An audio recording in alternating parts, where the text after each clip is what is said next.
My next guest is Todd Stanley.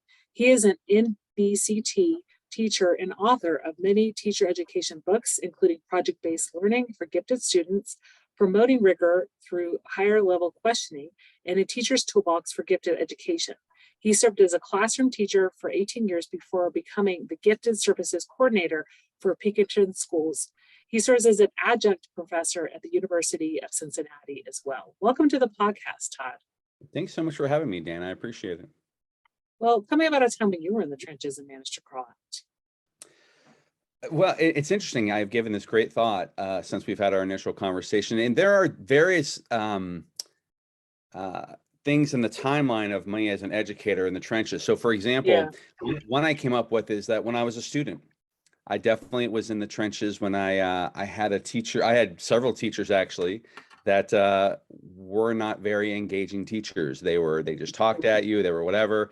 And that was very formative for myself when I became a teacher. Sometimes I think it's almost as good to see what not to do, and what you don't want to be, than seeing great examples. I had great teachers as well. And so I learned from what they did great. I had one, to give you an example, I had a geometry teacher who was he had an overhead projector. He would lecture to us every day. He sounded like the guy from Ferris Bueller's Day Off. Yeah. Very monotone. Didn't learn a lick of geometry, even though I'm not a big math fan, but geometry is definitely in my wheelhouse. But didn't learn much. And then 2 years later, here I am in trigonometry class, which is supposed to be the most difficult math class there is. And I'll never forget Mr. Goodrich. He looked like a redheaded Santa Claus. He also talked at you, but he was so passionate about what he was teaching that you couldn't help but care. And he would sit down and talk with you individually and whatever. But like his passion for teaching just was like, that's what I want to be. If I'm in the classroom, if I ever get in a classroom, because I wasn't sure at that point, but if I ever get in a classroom, that's what I want to be like. So, and then as a teacher, I've had lots of out of the trenches stories. One that was very formative for me, or two that were very formative for me, was I had a student who, I was doing project-based learning here or there. I was a traditional teacher the first 5 years I taught, not much other than having students read the chapter, answer the questions, and then do whatever that they were going to take a test or whatever. And when it came to, I would put a project in here or there. I would say, wouldn't it be interesting if we did this? Okay. I like to entertain myself. So I would be like, oh, wouldn't it be interesting to try this? And so we would do those things. And then after 5 years of teaching, I finally had students old enough. I was a 7th and 8th grade social studies teacher. I finally had students old enough that could come back and say, and they would come back and visit. And they never once said to me, Mr. Stanley, I really love that worksheet we did in your class. Or Mr. Stanley, I really love that textbook we read, or I really love the lecture. They always said to a T, we love the projects. Yeah. And so for me, that was a huge epiphany, because I was like, wait a second, if that's what students are remembering, then that's what I should be doing. Mm-hmm. And so because of these students, coming and giving me this verbal feedback, I didn't collect it and make it quantitative, whatever. It was just like verbal, anecdotal, but for me, it was very informative. And I was like, oh, I'm going to do. So by the end of my, in the classroom career, I was doing project-based learning all the time, 100%. Almost everything I was doing was project-based learning. And then I had students that would go on and come back and say how helpful it was, because then they knew how to learn now, rather than just being told information. They themselves learned how to learn, and they could do whatever they wanted to. So those are kind of my, I like to keep my out of the trenches stories positive. And so I do like to, I think of those formative experiences. Another formative experience for me was I had a student, and this really helped me with gifted students, because that's primarily the population that I work with. And I had this student, Matt. I'll never forget Matt, my favorite. You're not supposed to have favorite students. He was my favorite of all time. So Matt was the kind, I remember he came into class and he had on a toboggan, winter cap, and it said KISS, the group, the rock group. This was in 1990. Or sorry, 2000. So shouldn't care about KISS. So I was like, this could be trouble. And so he was the kind of kid that always raised his hand and asked questions. And he would say, Mr. Stanley, what about this? Or, Mr. Stanley, have you thought about this? Whatever. And he'd ask these questions. And for me, as an inquisitive person, for me, I was like, oh, that's really interesting. I don't know. Let's talk about that, or let's do this. But then I had a conversation with a fellow teacher of mine. She was his language arts teacher. And her perspective was, Matt is constantly trying to make me look bad. And I'm like, what do you mean by that? And she goes, well, he's always asking questions. And I'm like, but he's just inquisitive. Yeah. He just wants to know more about it. So for me, that was very informative, because I was like, when kids ask questions, it's not a result of them trying to make you look stupid or trying to challenge you. It's their curiosity. And we should be taking that curiosity and running with it, rather than quashing it and saying, don't quit asking so many questions. I mean, I taught elementary 3rd and 4th graders. They have a billion questions. And, you can't stop class to answer them all, but definitely you can address them or have opportunities for them to ask those questions in another form. So I had a parking lot where kids could write on a Post-it note their questions and put it on this parking lot. And then I go look at them and we address them later. I have individual conversations with kids. But that was really important for me, because then I realized, some people see these acts as acts of discipline problems. These are not acts of discipline problem. These are acts of curiosity. We should be working with that rather than against that. So that was another really formative out of the trenches story for me. So yeah, I mean, definitely that's inquiry based, and like really, the kids that want that knowledge, they ask the questions, and sometimes it is like, often they ask questions because they didn't hear the answer you just gave, but those are the frustrating ones. Don't get me wrong. I just said that. Yeah. Well, let's talk about your latest book, which is How the Hell Do We Motivate These Kids? So in terms of just the general ed teacher, especially now when we have a lot of kids who had online school a few years ago, and they're still trying to play their games on their computer whenever they're working on the computer and distracted. And, it's hard, that seat time, right? Because we know like they only have a certain amount of reserve, right, to stay and focused.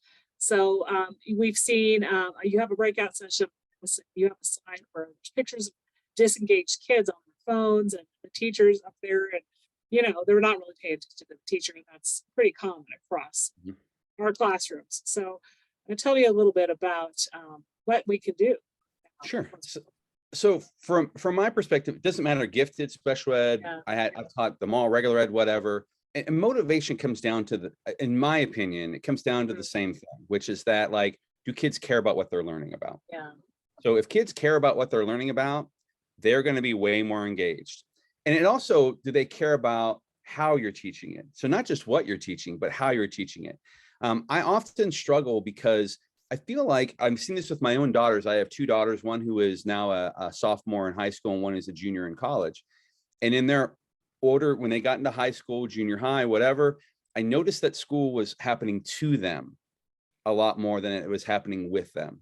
Yeah. So when they were younger and they were in elementary school, they loved to go to school because when they went, school was not being done to them. They were part of the process. They were experimenting, they were trying things, they were doing things. So they weren't sitting in rows and they weren't being talked at.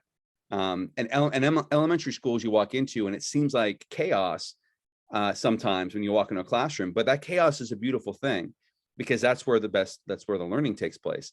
And yet I walk into our high school classrooms, a lot, and I see kids sitting at desks and I see them being talked at, and they're very passive in their learning. All kids love to learn. I believe that wholeheartedly. They just might not want to learn what you're teaching them because of the way that you're teaching them it. Yeah. So as teachers, I think the number one thing that we can do to motivate students is try to make the classroom more engaging. And by engaging, I do not mean like being real super excited or things like that, or, like having, cool videos to watch. What I mean is like having the students engage in the learning, that they are the ones doing the learning, that you and I have already graduated from school. We've already proven ourselves. We can do that. So we don't need to be passing the 7th grade every time I'm teaching. I just need to let students who are in 7th grade try to figure this stuff out for themselves and provide a structure for them. And so you talked about inquiry learning. I use project-based learning a lot. I used some case-based learning, and I use some problem-based learning as well. But it was always the same thing, where there's this problem, and I'm going to let the students kind of tackle it. and I'm going to give them the opportunity to figure out what their the content might be, maybe what the process is going to be, and maybe what the product is going to be. And so give them choices in that. And then all of a sudden students feel like, oh, the school thing, I'm actually getting a say in what's going on at school. I'm not being told what to do all the time. And I think sometimes it's easier to just put them in rows and just talk at them. It's easier to teach that way, although I find it exhausting anymore. But you know, and it's easier to keep discipline. Like I one time I suggested to a science teacher, you should try some, I mean, science lines up to project-based learning beautifully. And I'm like, you should try some project-based learning. Is no, if I do that, they'll light the place on fire. And I'm like, really? Like, I don't think that that's going to be the case. I think that that's your perception. If you take your eye off them for a second, I have found in my experience that when you give kids more control, they seize the opportunity, and then they're engaged, and then the discipline doesn't happen. The discipline issues doesn't happen because they're engaged in the learning. I mean, when you look at most discipline issues, at least in my experience, so most of the discipline where the kids were not engaged with what we were doing, they weren't interested in it, or they weren't interested in how it was being taught, and so because they weren't interested, they decided to cause problems because they're bored. So I had a student, Jacob. I'll never forget Jacob. Jacob, when Jacob was coming to us, they warned. I had him in 7th grade, and they said, in middle school, just want to let you know, Jacob drops F-bombs all the time. He'll get up and he'll drop F-bombs. He'll walk out of the classroom. He's like a terrible kid. Blah blah blah. This and that. And this. And so then I got Jacob in my class, and we just did project-based learning. And I never had, in 2 years I had Jacob, I never had a problem with him ever, because he was really engaged. He was, you know, he was into the learning that we were doing and the type of learning that we were doing. So as a result, you know, that kind of cut off his discipline issues at the past because he was now engaged in the learning. And so again, I think, you know, when you're looking at motivating students, you got to engage them. But you also, as the teacher, going back to my Mr. Goodrich story, you have to show them that you care about what they're learning. I mean, so it's so important. Like there are things as teachers that we have to teach that we don't like. Okay. There are, like, I had to, you know, as a history teacher, I had to teach about, you know, like ancient India, not the most exciting thing in the world. Okay. But I didn't have to act excited about it, but I had to say, like, this is why this is important. I think we don't explain the why enough to students. This is why we're learning this. So, because when you're a kid and you're like, why should I care about this? It happened 5,000 years ago. Excellent question. Why should you care about it? And the reason why is, you know, you come up with your whys and you make sure that you communicate that to students. But I have heard teachers numerous times say, because you need to know this, or because you need to know it for next year, or because you need to know it for the test.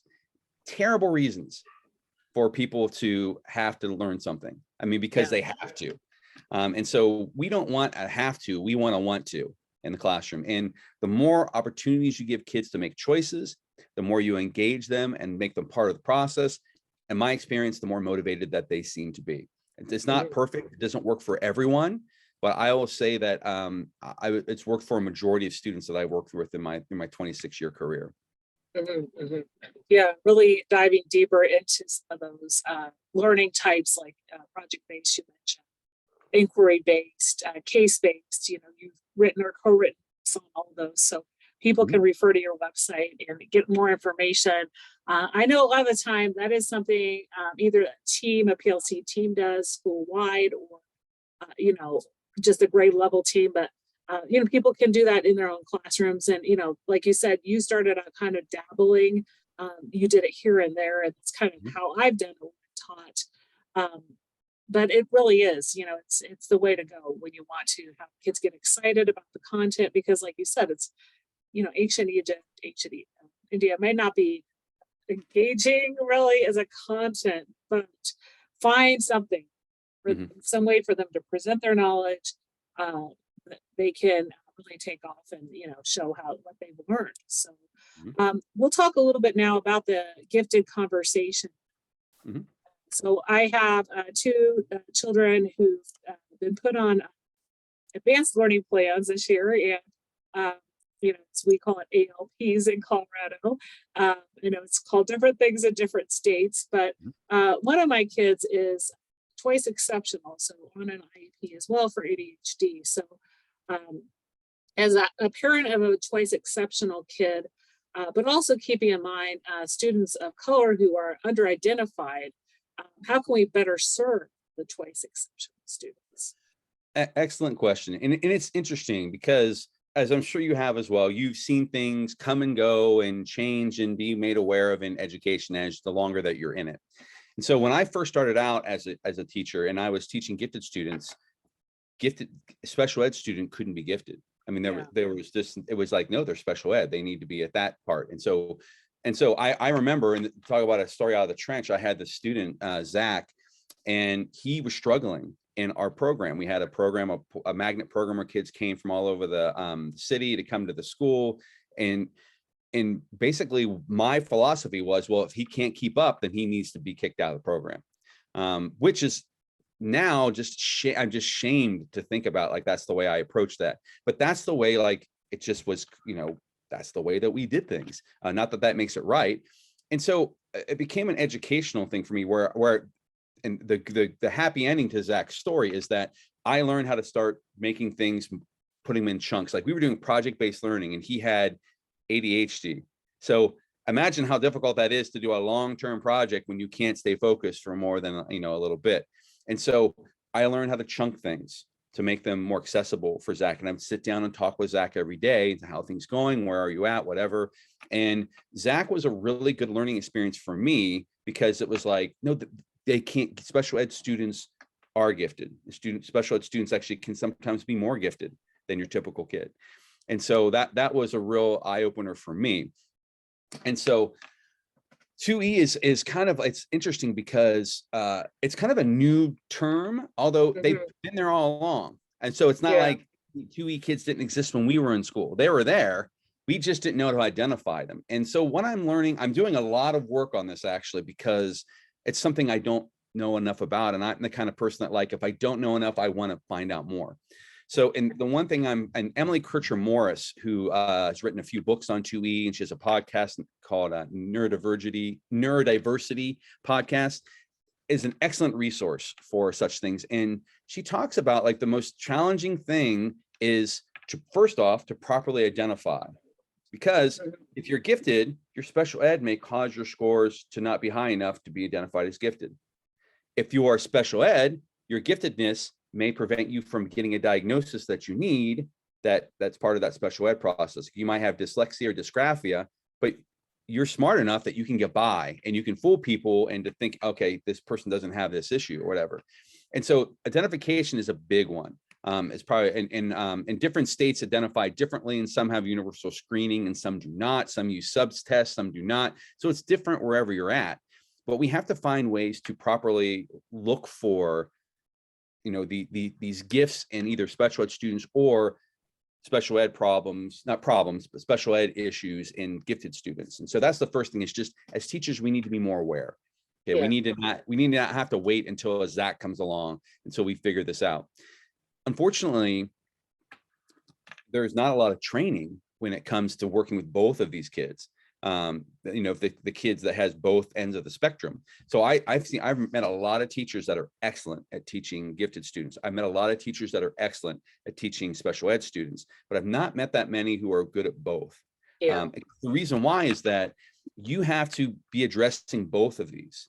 And the one thing I've learned through my research is that you start at a strengths-based approach. In other words, when we look at special ed, we're like, the kid can't do this, so we need to accommodate that. That's a very weak-based approach. Instead, we should say the kid is really good at this. Let's take that and then help with this over here. Let's take their strengths and start to use their strengths to benefit themselves, and to give them coping mechanisms, to give them strategies. One thing that has come up a lot as I do more and more research is that the biggest issue with twice exceptional kids is that they often lack executive functioning skills. And executive functioning skills are things like time management, being able to prioritize your task, being able to chunk things into parts, and figuring out when you have to get to a certain deadline and get things done and move on to the next thing. And so it could be organization, like you open up their backpack and it's like, there's stuff in Papers there. everywhere. Yeah, stuff from 3 years ago. Oh, here's something I did 3 years ago and I forgot to turn in. And the kid gets a bad grade because not because they didn't do the work, but because they couldn't find it in their book bag. Yeah. So, we run into these students all the time that have these not just 2E kids, but a lot of kids, gifted, non-gifted, whatever, that have executive functioning issues. But 2E kids, and typically almost always have executive functioning issues. So as teachers, one thing that we can do is we can try to explicitly teach these. I heard something today that was really interesting when I was listening to her podcast, which is that we as teachers sometimes say that, and that's up to the parent to teach those things, whatever. But the reality is if you're a parent who did poor and who in school you struggled because you didn't have executive functioning skills, how are you going to teach your kid that? So we need to, as teachers, say, okay, in general, students I was really big on teaching kids how to take notes. And so I started teaching third graders how to take proper notes because I felt it organized their thoughts. It gave them something to refer to lately, or that they could refer to remember. But it also is, like most things, was attached to an experience that I had, which is that when I was in school, teachers would say, take notes, and they wouldn't teach us how. So I just wouldn't take notes. I would just sit there and listen. I was bright enough that I could get by with what I heard and then take the test later and pass it, whatnot. But I'll never forget my first day in college. So I get to college and I'm in this giant lecture hall, about 350 students probably crammed into this thing, looking down on this podium in the front. And there's my biology professor. And he has, an overhead projector in front of him, because we didn't have LCD or, screens back then. And he starts talking, and everyone in the room, 349 people in the room, pull out their notebooks and start taking notes. And I'm sitting there going, what is everyone doing? Yeah. And so I just was like, and to make a long story short, I was on academic probation my first semester. But it was a real eye opener for me. I learned I have to learn how to take notes if I'm going to survive in a particular situation. But the problem becomes is that I was able to discern that for myself. Some kids aren't. So they get to that point, they have the executive function skill that they don't know. And so they just like my nephew, he wasn't good at taking, he just gave up. He just stopped going to school. And so, he didn't finish college as a result of his executive functioning deficiencies. And so I think it's really important that we recognize these students, we recognize what their strengths are, we recognize what they need help with, and then we provide the know-how how to develop these executive functioning skills that's going to make them more confident and more capable as students. Yeah, and that executive functioning is a huge piece of it. And like you said, it doesn't matter if a child's in kindergarten, first grade, or in college. It's really, it's, as a teacher, not expecting that they know it by now, right? It's really kind of laying down, like, what are the expectations in terms of organization, and not just saying that at the beginning of the year, right? I think that's something that needs to be revisited at least quarterly. And also when students are working, just walk around and make sure kids have the chance to organize their binder. That's something I'm seeing at the middle school level. Just like the sea of papers, like you said, right? And, when they have to turn in something, they can't find it because it's crumpled down in the backpack. But like you said, that could be. And one thing that we do, I see all the time, and I was guilty of this too as a teacher, where we say, study for the test. Yeah. That's all we tell them. We don't show them how to study.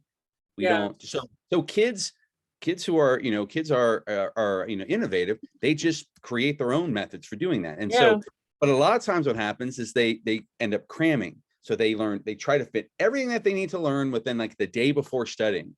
I have a friend who he's a doctor. I play poker with him, and he was telling me when he was in school, he actually learned how to study, which is that they would learn something, and then that night he would go home and he would review what he had learned, and he would figure out how that was going to be helpful for him, and he would take ancillary notes or additional notes to what he learned, and then he would remember it so much better when the next time he had to access that. And so he actually learned how to study. But a lot of times we just expect students to just figure it out yourself. And we need to be equipping these kids with the methods for doing this, because we can't, again, like you said, we can't assume that they know things. If you have juniors in high school, I had juniors in high school, I assume they knew how to do internet research. They've been in school for how long? They've been dealing with the internet, whatever.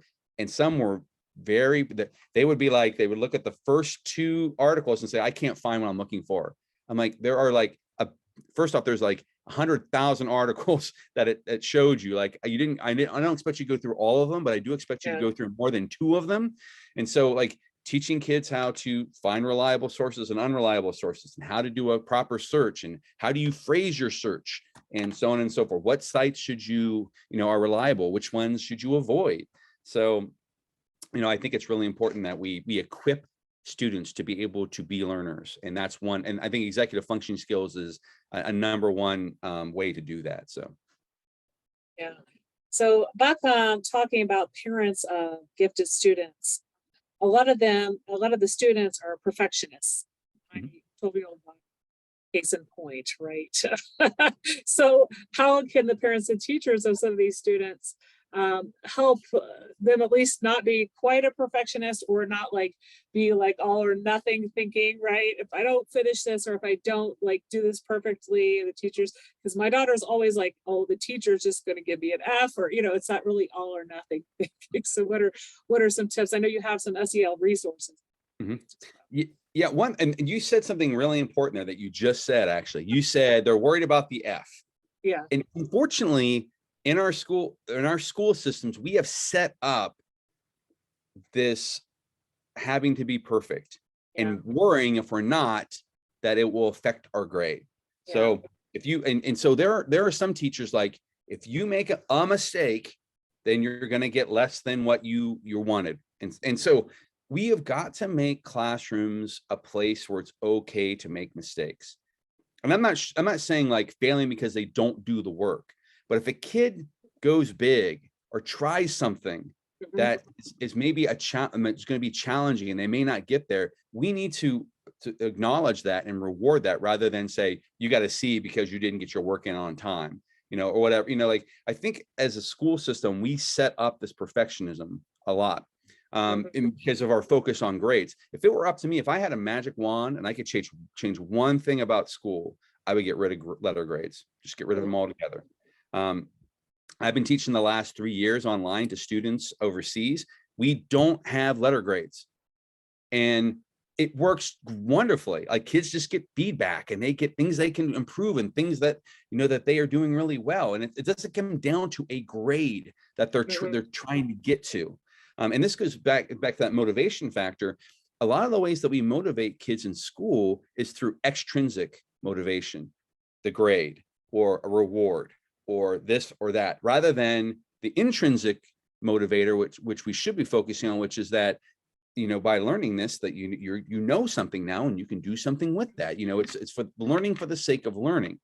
And so a lot of times we don't do that, but we'll push that aside because I don't have a magic wand, and we'll talk about what you can do with kids who have perfectionist tendencies. First off, I think sometimes these are caused by parents having too high expectations. So I'll give you an example. I always tell my daughters, I don't care if you get A's. I just want to know that you tried, you made an effort in the class and whatever. And then they'll come home with a B and I'll be like, what happened? Yeah. So I'm contradicting the message that I'm sending here, which is like, or if they get a, like a A-, I'll be like, oh, why? Like, an A- is a really good grade. I never got A-. I should be applauding their A-. Instead, I'm going, why the minus? Sometimes we as parents look at a very deficit model of like, what did you do wrong to not get the perfect score? And so as parents, I think we need to be careful about that. We can certainly have high expectations of students or of our children, but they need to be realistic at the same time, and not always, figuring out what they did wrong. My older daughter was, I was her tennis coach for many years. And then she went on and she played high school tennis and had a different coach. And so I was used to giving her feedback, whatever. And I remember one time we were driving home from a match, and I said, oh, you did really well in your match. And she turned to me and she went, but, and I'm like, I did have a but. Like I did have a but. I was going to say, but you could have done that. And so as parents, sometimes we need to get rid of the buts, and we just need to accept that that what we're getting is what we're getting, knowing that if we know that our kids are working hard. So my sophomore is not as stellar a student as my older daughter, but she works really hard. And so I always tell her, like, I'm trying to be better. You know, if you have multiple kids, like, you make all the mistakes with the first one, and then you try to rectify those mistakes with the other one. And so I'm always like to her, I don't want to see any missing work. As long as you're getting your work in and you're still getting a B or whatever it is that you're getting, or a C or whatever, that's fine. You made the effort. I don't want you to be held back because you didn't make an effort, not because, you know, of what you're. So I think as parents, we can do some things there. As teachers, we need to also stop expecting perfection. Like I'll read a rubric that will say, you know, if a kid gives a presentation, they get a 4 if they don't make any mistakes. So that kid has no room for error. And yet, as I'm sitting here having this podcast with you, I've made like a dozen mistakes already in the way I'm speaking. And so, you know, if I gave myself a grade, you know, am I taking off every time you make a mistake? No, because again, it's a very deficit model, and that wears on kids. So my older daughter, who I would say is a perfectionist, I just try to now, when I have conversations with her, I try to make sure that I am not focusing on the grade, that I'm like, it sounds good. And like, it's okay that you don't get this, or it's okay that it wasn't perfect, because I try to tell my students all the time, there's no such thing as perfection. It does not exist. And I'm constantly telling students this. And so I'm trying to create a culture in my classroom where it's okay, because I still do teach. And when I was in the classroom, I want to make a culture where it's okay to make mistakes. The kids can make mistakes, and that there's never going to be perfect. So don't even try for it, because you're never going to get there, because it doesn't exist. And so that's a culture that I try to create in that classroom. And as teachers, we can do that by giving kids a little bit of wiggle room when it comes to things. So rather than, and the perfect example is a multiple choice test. So if you give a multiple choice test and a kid misses it, you have no choice but to take off points. And so that kid is like, I didn't get it perfect because I missed this one, this one, this one. I started using a lot of performance-based assessment in my classroom. And a kid can give a presentation or create something, or, you know, have a product that they create, and it's not perfect, but they still get the A, because they did all the things that they were required to do, and went a little bit above and beyond that. Sure, there's a couple of things here or there that could have been better, but it still doesn't prevent them from getting their A. I mean, I always, one of the things that I struggle with as a gifted coordinator is I have to oftentimes oversee the spelling bee contest.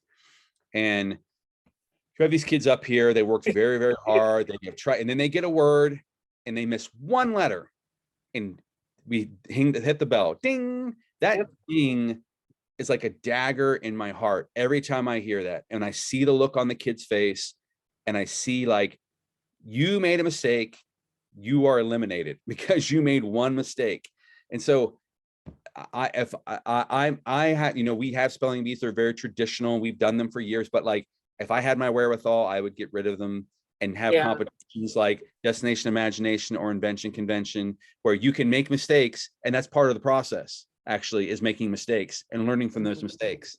And so I think as teachers, we can certainly set up our work in our classroom, our assessments, our activities, whatever, to where as kids can make mistakes, and it's okay. It's okay to take a risk, and that's okay. Again, we encourage kids to take risks, but then when they take a risk, we take off if they miss something. So it sets a bad precedent. And so I as teachers, there are certain things we can't control. Everything, that is for certain. But there are certain things that we can control. And so setting up a classroom where it's okay to make mistakes and that to take risks, and it doesn't have to be perfect, will help that student who is a perfectionist to relax a little bit. And so that would be my advice to someone if working with perfectionist students. Yeah, I really like that piece about the multiple choice test, right?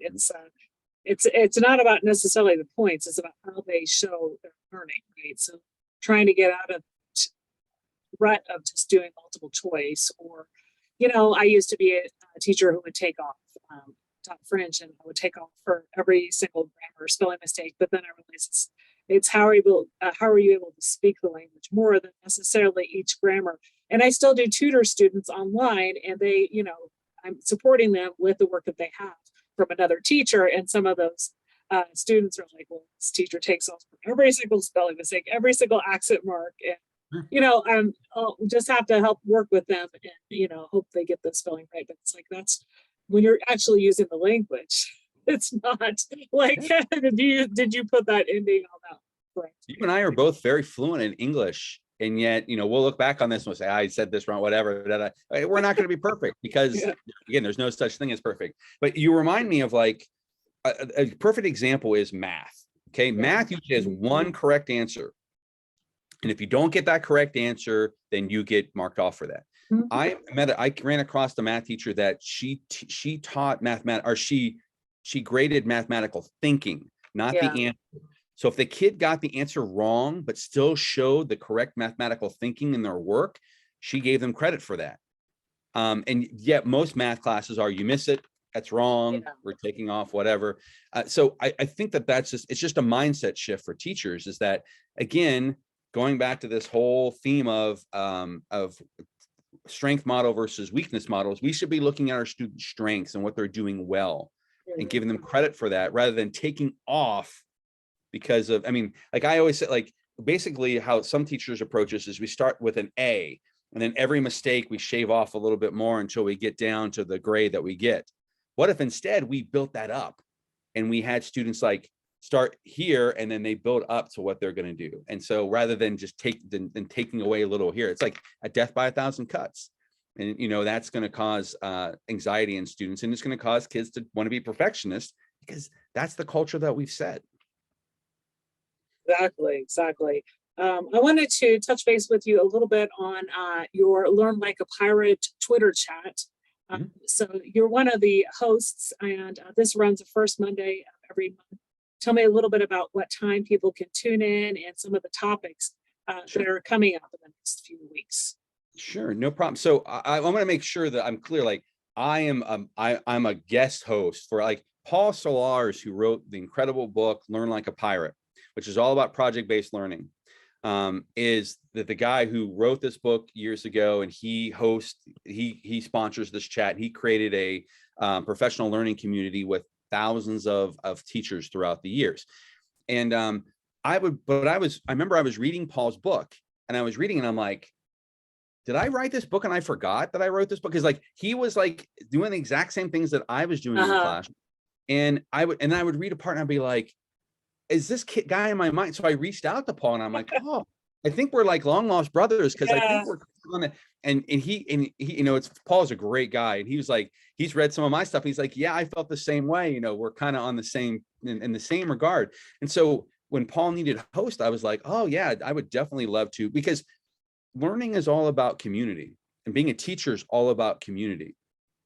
The problem with teaching, in my opinion, is that when the bell rings, we shut our door and we're the only one in the classroom with the kids.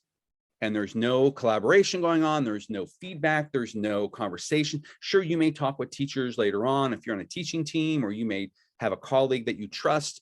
But in a field that's supposed to be very collaborative, it's very individualized. Yeah. And so, I'm probably going on too long about this, but to answer the question, the Learn Like a Pirate is every Monday at 7 p.m. Central, 8 p.m. Eastern.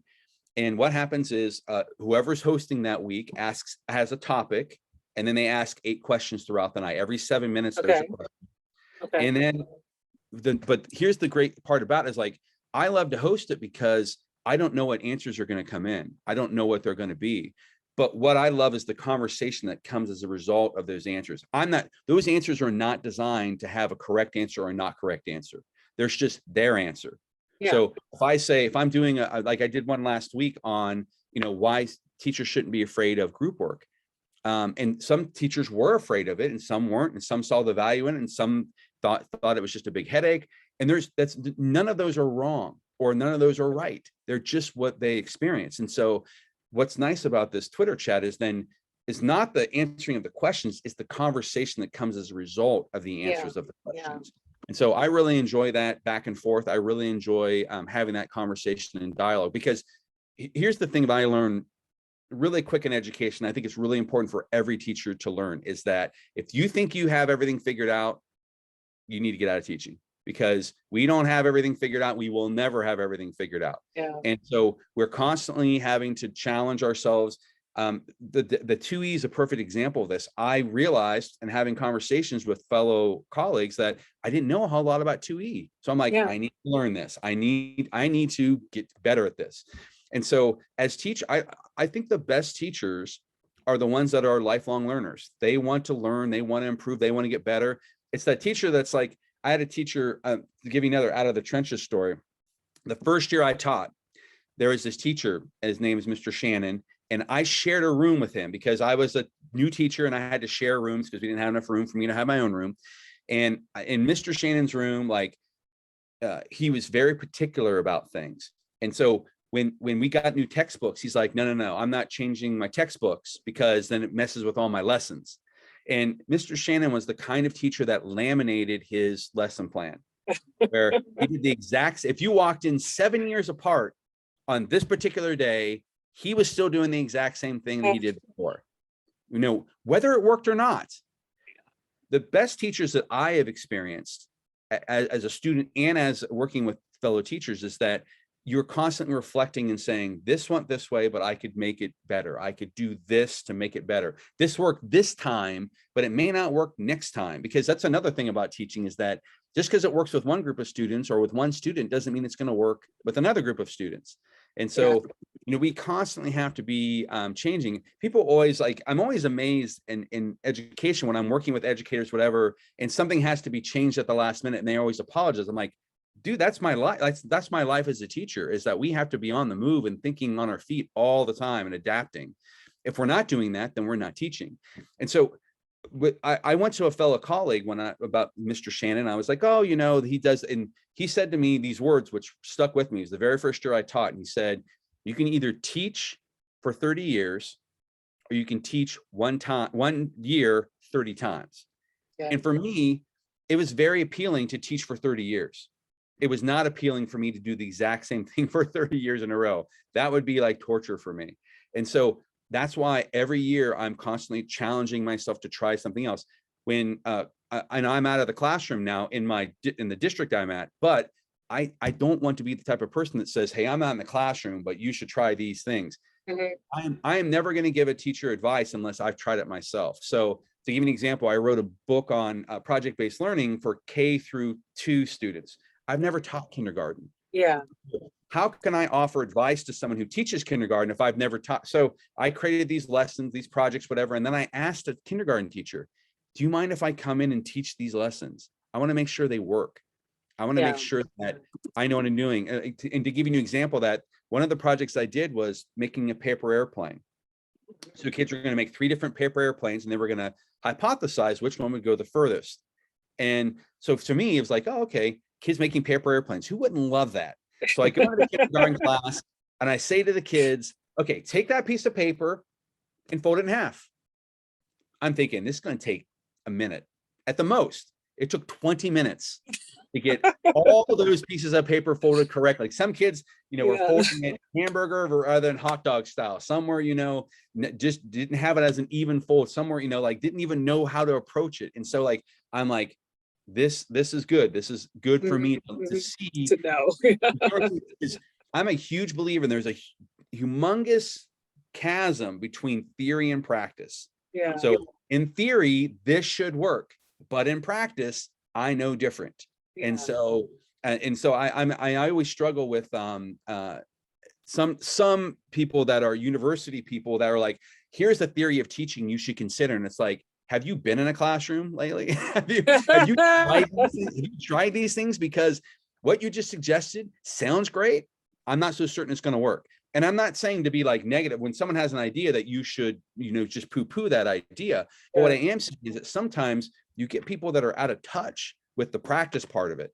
And they have these theories and that they don't line up. And so I'm always a big, let's take this theory and see if we can't turn into practice. If we can't turn into practice, then the theory doesn't hold any weight. but I'm going to make sure that I'm practicing what the theory is. And so that's a big, that's something that's very looms large in my life, is that I need to practice as much as possible. So when COVID hit and people went online, a lot of my teachers were doing, online learning, but I'd never experienced that. I wasn't in the classroom anymore. So I started teaching kids in China online overseas so that I could experience what it's like to do that. So I can feel what it's like to be them, to sympathize and empathize, and to give them advice if things worked for me or the things that didn't work for me. And so I want to make sure that I'm practicing what I'm preaching, essentially. Yeah, no, it's such good advice, because like you say, like, you can read these books written by researchers, things like that, but unless they're really living it, like you said, it's great that you went into that the K-2 teacher's classroom and you're really able to see kind of, okay, well, this is going to take a little bit longer. Maybe I thought I should suggest in the book, right? Yes, exactly. On the level of kids. Yes. And that Twitter chat, what is the hashtag for that? It is hashtag learn LAP. Okay. So, and again, those are on, it's every Monday. Occasionally he'll take a Monday off. It's a holiday, but I certainly invite people to take part in the conversation, because again, I like the back and forth of it. That's why I enjoy doing it. Giving up a Monday evening every once a month because of that conversation. And I'm always impressed. There are some people that come every single week, and they're the same people, but they're just there to learn. And so, have to admire people that are willing to recognize that there's still things to be learned in this profession. Well, we've had a great chat today on your latest book, parenting, gifted students, executive functioning, just a lot of different things. Out of everything we've discussed on the podcast today, what's one thing you'd like listeners to remember? So I didn't say this one, but hopefully it comes out on what I've talked about, is my philosophy of teaching is, if you're doing what's best for kids, you're in good shape. So a lot of times as teachers, we question, should I try this with it? But I find that if you always put that mantra in your head, is this what is best for kids? And if the answer is yes, then you should do it. So, and to give you an example, I was giving kids multiple choice tests when I first started as a teacher. And I was like, is this what's best for kids? Now I had to tell to myself, like, now if I give kids an essay, it means I'm grading 150 essays. And so I'm putting more work on myself, but isn't that what's best for kids?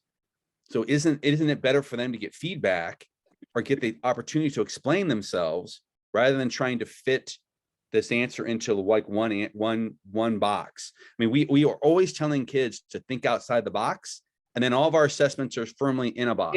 Yeah. So, there's a disconnect there. And so I guess the one thing that I would say that hopefully comes out in this conversation is, if you are always doing what's best for kids, then you're doing your job. Because I think a lot of times when there become issues with teachers, that they're doing what's easiest for them, not what's best for kids.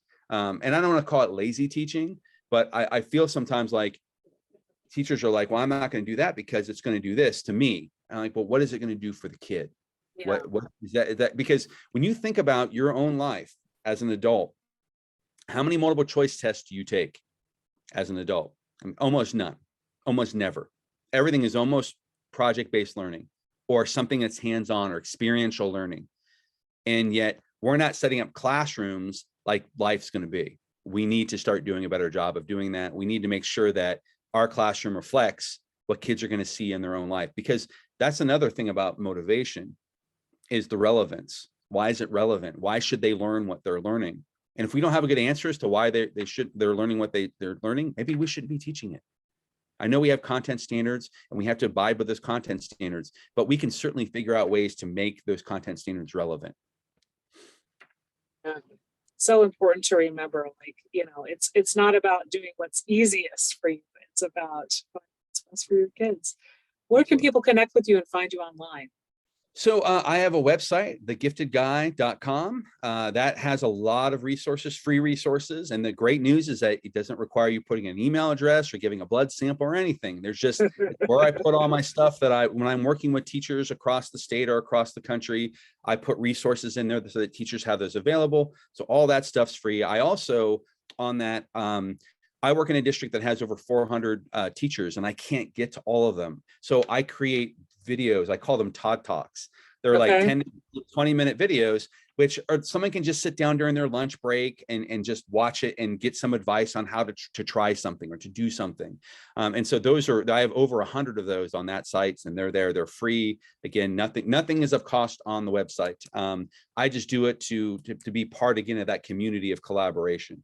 And so that's one way. I'm on Twitter at _gifted_guy. Mhm. And again, that's very professionally oriented tweet. You're not going to get any political stuff, any religious stuff, no compromising photos of me. It's just all like, these are things that we're doing in the classroom. These are the practice that we're doing in the classroom, and this is how kids are being engaged as a result of this practice. And so, I use that to communicate with people as well. So those are the two best places to find me. Great. Well, I hope people check those out. As you said, you provide a lot of free resources. People can check out the titles of all your books. And it's been really a pleasure to have you on the podcast today. So much from you. Hope listeners will get a lot of this. Thank you so much. Thank you, Dana. And I appreciate you offering something like this, because this is, again, is that part of community. Like, as teachers, I don't know about you, but I find it difficult to sit down and read books anymore because just don't have time to do that. I love to put your podcast on and go for a walk. Or, like today was a beautiful day, and the school I work at is about a 20-minute walk away. So I put my earbuds in and I walk to school to work, and I listen to the neurodiversity podcast. And so I love opportunities like this because it makes the learning for us as teachers more accessible. So thank you for providing that. Thank you.